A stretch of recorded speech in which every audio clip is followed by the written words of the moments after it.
Ali was often teased by his classmates for not having the expensive gadgets that they had. One day, one of his friends brought a new camera to school and was showing it off to everyone.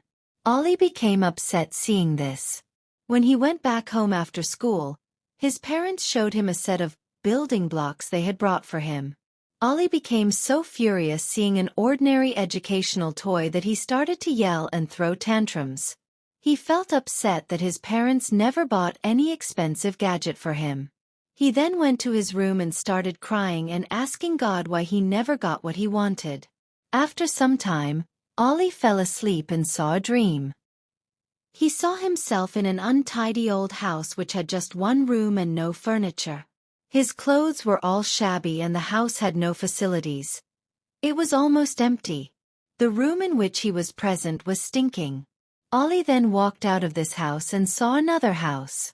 This house was big and magnificent. There was a small lovely garden too that he could see from the main gate of the house. He was shocked to realize that this nice house was his own. He tried to enter the house but was stopped by a security guard. Ali tried to convince him that he lived in this house but the guard refused to let him enter. The guard said the dirty house on the other side was his. Ali was scared and confused. Then the whole scene changed and he woke up to find himself in his room, lying on his bed. He realized it was all a dream that made him think how lucky he was, and unthankful too. Ali quickly got up and went to his parents, but he was just too ashamed to say anything and stood with his head bowed. His parents realized Ali was remorseful at his behavior. His mother hugged him and said, "Beta, the reason we never brought those cameras, phones and other expensive devices for you is because we didn't want to spoil you like those boys in your school.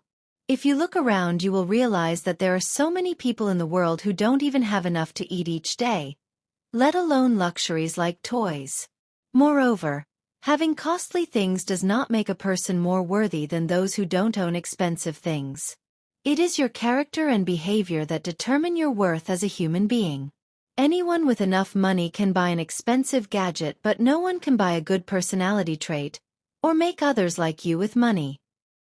Ali's eyes were filled with tears. He was ashamed of his ungrateful behavior. He apologized to his mother and to God as well and decided to remain happy with whatever God had blessed him with.